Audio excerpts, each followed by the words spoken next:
this Christmas, no children, my mother-in-law, Marin, announced with that smug expression I couldn't stand, adjusting her expensive glasses. I'm hosting my charity circle friends, and we're aiming for a refined evening. I'm sure you understand. I stood in her flawless kitchen, the same place where my kids had baked cookies with her the previous Christmas, watching her arrange appetizers as though everything around me hadn't just fallen apart. My 7-year-old, Emma, and 5-year-old, Lucas, had been crafting ornaments for weeks, eagerly anticipating the chance to show their grandmother what they'd made.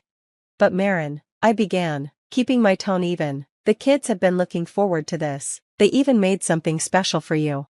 She waved her perfectly manicured hand dismissively. Olivia, darling, you know how children get. They'll become too excited and make a mess, and my friends from the Heritage Society are quite particular. Besides, wouldn't you and James appreciate an adult evening for once? The condescending tone in her voice made my skin crawl. My husband, James, was conveniently away on a business trip, missing this conversation entirely, raised by Marin, who prized appearances above all else. Sometimes I could still see her influence in him, although he had grown warmer over the years. There were still moments when I saw traces of her in his reactions. The kids will be crushed, I said quietly. Marin sighed in that exaggerated way that made everything feel like a drama. They'll get over it. Kids bounce back. Now, as for the dress code, I'm thinking black tie. Do you still have that blue dress from Sarah's wedding? The one that barely fits? A flush of heat crept to my cheeks, but I kept my expression neutral. Marin had always found ways to take jabs at both my appearance and my parenting, but excluding my children from Christmas? That was crossing a line I couldn't let slide. Later, I sat on Emma's bed, trying to explain why we wouldn't be spending Christmas at Grandma's. Emma's lip quivered as she held the ornament she had made, a photo frame decorated with love, showing her and Lucas with their grandmother. But Mommy, I made this for Grandma Marin, she said, her voice small. She wanted more pictures of us for her big house. Lucas, overhearing from his room, came running in, dragging his favorite dinosaur blanket. Did we do something wrong? He asked, his eyes wide with confusion. No, sweetie, I said, pulling them both into my arms. Grandma's just having a grown-up party this year. But it's Christmas, Lucas whispered, snuggling into my shoulder. After they were asleep that night, I made a few calls. First, I spoke with Anna, my best friend who ran the local community center. Then, I called my sister, Katie, and finally, Pastor Mike from our church. By the time I hung up, a plan had started to take shape. The next day, Marin called me. Olivia, darling, don't forget to arrive by 6 o'clock tomorrow. And please, do something with your hair. Elizabeth from the Heritage Society is bringing a photographer to document the evening. Of course, Marin, wouldn't want to embarrass you in front of your distinguished guests. That's the spirit, she replied, completely missing the sarcasm. Oh, and James called, his flight's delayed, but he should be back just in time for the party.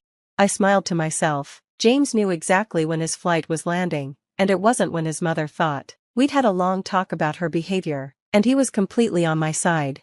For the first time in our marriage, I packed Emma and Lucas's handmade ornaments that Christmas Eve morning, including the photo frame Emma had spent hours decorating. Where are we going, Mommy? She asked. Somewhere special, sweetheart, somewhere where they'll be appreciated. As I loaded the kids into our car, I noticed Marin's house across the street. Caterers were already arriving, setting up for her soiree. She was standing in the driveway, directing them with her signature dramatic flair, every inch the society matron she aspired to be. She saw us getting in the car and waved, no doubt congratulating herself on how well her plan had worked. I waved back, smiling brightly. Ready for a real Christmas celebration? I asked my children, who nodded eagerly, already forgetting their earlier disappointment. Marin had no idea what she was about to miss, and more importantly, she had no idea what her cherished Heritage Society friends were about to learn about their perfect hostess, who'd banned her grandchildren from Christmas. When I arrived at Marin's party, it was in full swing. The valet took my car as I smoothed down my dress, not the blue one she had suggested, but a bold red one that made me feel powerful and confident. The entrance of her grand Victorian house was decorated with what she called sophisticated Christmas decor, all white and silver, with no trace of childhood joy or festive warmth, perfect for someone who had kicked kids out of Christmas. Olivia, darling, Marin swooped in, kissing both my cheeks. You look festive, she said, eyeing my red dress with a hint of distaste. Come, let me introduce you to everyone. She paraded me around like a trophy, introducing me to her Heritage Society friends. "This is my daughter-in-law," she would say, as if that was the only thing I was. Elizabeth, the president of the society, stood near the fireplace, her silver hair impeccably styled. "Marin has told us so much about your family," Elizabeth said warmly. "Where are your children tonight? I'd love to meet my dear friend's grandchildren." I felt Marin stiffen next to me. Before she could respond, I smiled brightly. "Oh, they're at the community center's Christmas celebration. They're part of something very special."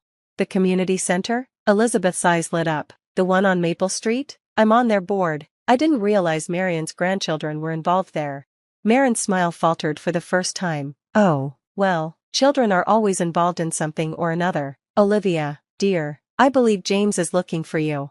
But Elizabeth wasn't done. "I received the most heartwarming invitation from them. They're doing a special Christmas program for kids who might otherwise miss out on holiday celebrations. I was planning to stop by later." "How wonderful," I replied, enjoying the way Marin's face turned slightly pale. "You should definitely go. It's going to be very meaningful." Other guests began to chime in, and I knew then that the truth was already starting to spread.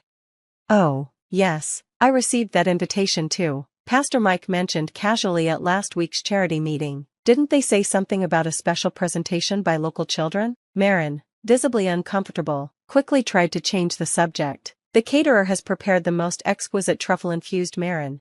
Elizabeth cut in. "How wonderful that your grandchildren are involved in something so meaningful, especially at their young age."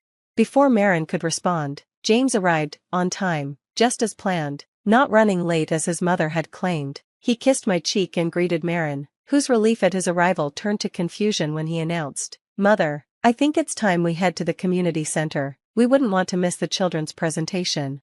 But the party," Marin sputtered. "Your father's special wassail bowl tradition." Elizabeth interrupted. "I believe we'd all love to see what the children at the community center have prepared. After all, it's Christmas Eve, the perfect time to support local kids." Marin stood there helplessly as her guests began gathering their coats, discussing carpooling to the community center with excitement. "What have you done?" she hissed when no one was looking. "I've done exactly what you asked, Marin," I replied coolly. "I kept the kids away from your sophisticated party, but I never promised to shield your decision from your friends."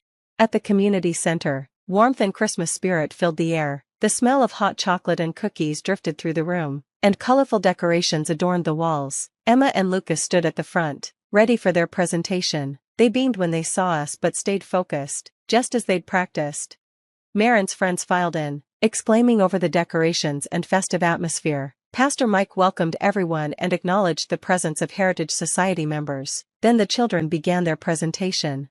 Each child spoke about Christmas and shared something they made. When Emma's turn came, she held up her photo frame ornament. "This is for my grandma," she said into the microphone. "It's a picture of me and my brother with her from last Christmas when we baked cookies together. But this year, she said children aren't allowed at her Christmas party because we're not sophisticated enough."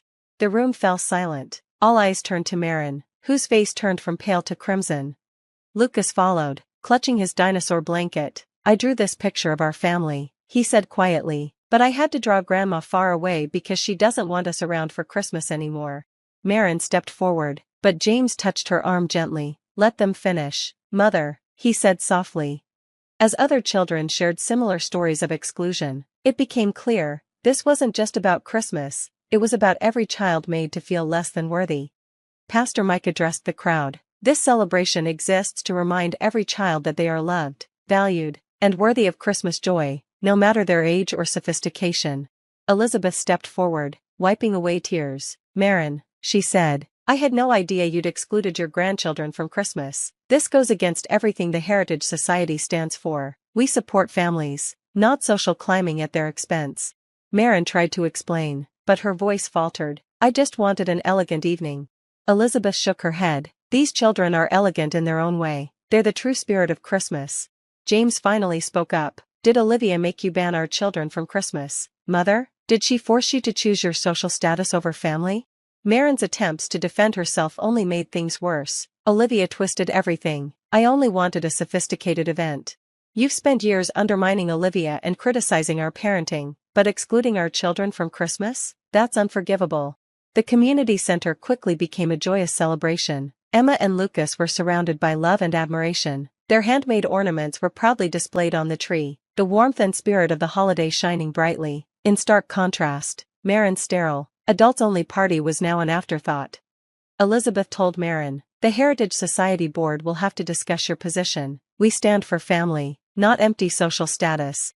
Marin's social standing, built on superficial connections, crumbled before her eyes. Her prestigious evening was abandoned, her reputation shattered, all because she couldn't see what Christmas was really about. Later, Emma approached Marin, holding out her photo frame ornament. "You can still have this, Grandma Marin. Everyone deserves a Christmas present, even if they made a mistake." Marin took the ornament with trembling hands, staring at it, at the photo, the love and effort that went into it. "I've been horrible, haven't I?" she whispered, tears spilling from her eyes. "Yes," I said softly, "but it's Christmas, and like Emma said, everyone deserves a chance to make things right." That Christmas Eve, Marin found herself at the community center, surrounded by children and their handmade creations. It wasn't the sophisticated evening she'd planned, but it was genuine and filled with real joy. The following year, Marin's Christmas party was different. The house rang with children's laughter, handmade decorations adorned every corner, and Emma and Lucas helped bake cookies for everyone. The Heritage Society members brought their own grandchildren, and no one cared about being sophisticated anymore. Sometimes, you have to lose everything you thought you wanted to realize what you truly need. Marin learned this lesson, and the family Christmas photo from that year showed her on the floor, playing with Lucas and his dinosaurs, her hair mussed, her designer clothes slightly wrinkled, but her smile more genuine than I'd ever seen. The community center Christmas celebration became a cherished tradition, reminding everyone that the true sophistication of Christmas lies in bringing families together, not tearing them apart. For me, I learned that sometimes the best response to cruelty isn't anger or revenge, it's simply allowing the truth to shine. Marin's actions revealed her true nature, but her redemption came when she finally saw herself through her grandchildren's eyes. Emma still has that photo of Christmas Eve at the community center, with Marin hanging an ornament on the tree, both covered in glitter, smiling together. It's not sophisticated, but it's real, and that's what Christmas should always be about. Thanks for watching. See you again in the next video. Stay stunned.